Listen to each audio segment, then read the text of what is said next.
Will Smith slapped Chris Rock. This happened at the Oscars that I wouldn't have been watching anyway if it wasn't on my fast day where I take some time off of food, social media, and reduce my internet use. But as I often find it, the reactions are more interesting than the incident. I initially got a 7-second clip of friends saying, "Oh, Will Smith just slapped Chris Rock," and she asked me, "Do you think this was staged?" It seemed like a legit hit. And I was like, okay, might have been staged, but I look at his body language of Will Smith walking up and it looked kind of real, but hey, these are actors. And then Chris Rock doesn't really react back. He had his face kind of leaning forward, but maybe that's just his posture. And there was no audio on it. So I'm wondering what's actually going on with this thing. And then I actually look more into it. Chris Rock had said some joke about G.I. Jane. He was like, "Oh, G.I. Jane 2, Jada Pinkest-Smith, I see you." I don't know if he knows that Jada Pinkest-Smith apparently has alopecia or something and her hair has been falling out and that's why she decided to cut her hair short. Whether or not Chris Rock knows this, it doesn't matter to me. Some people say, oh, he had a documentary about black hair, so he knows how sensitive black hair is for certain people. I don't think that's a thing. No.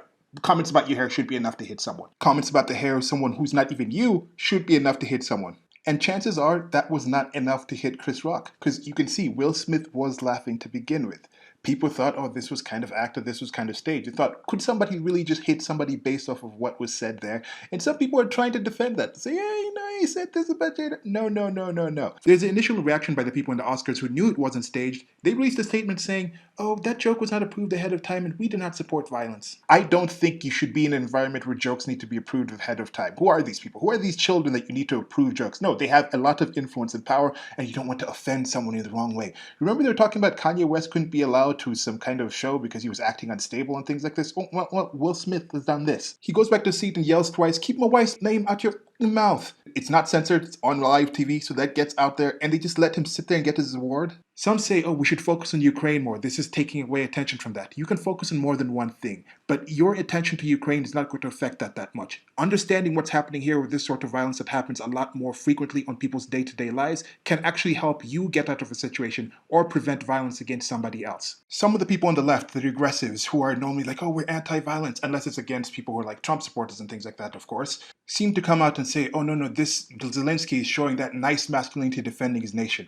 Now, part of that masculinity is saying you have to defend your family, and Will Smith even tried to say that in his acceptance speech and talked about God and my people and all these kind of tropes and to excuse violence. Then you have the traditional thing that I don't know some people might support where you say something about my mother, sister, wife, and we're going to fight. We could die over this. I don't think we should return to that. You can hold someone accountable without striking them. You can have fighting words and fight back with things that are not physical attacks. One of the positives of this is highlighting proxy violence, which is a form of violence that the female human uses more than the male human, in part due to the sexual dimorphism, with the female human being less physical than the male. Typical example is you're at the bar, women, girls talking crap to somebody, the men or the boys that are with those women or girls have to step in and fight. Another example is the white feather movement in World War I, where the women in the United Kingdom would find men of fighting age and put a feather on them with intent to shame them to enlist into the war. I don't think Jada said, go slap him. But if Jada wasn't sitting there, would Will Smith just have laughed and gone with it? We have a situation where a joke about a female in a progressive way entering a space that usually challenges the male capacity for violence, leading to a man in an atypical relationship acting out this traditional expectation of men carrying out violence on behalf or in defense of their females.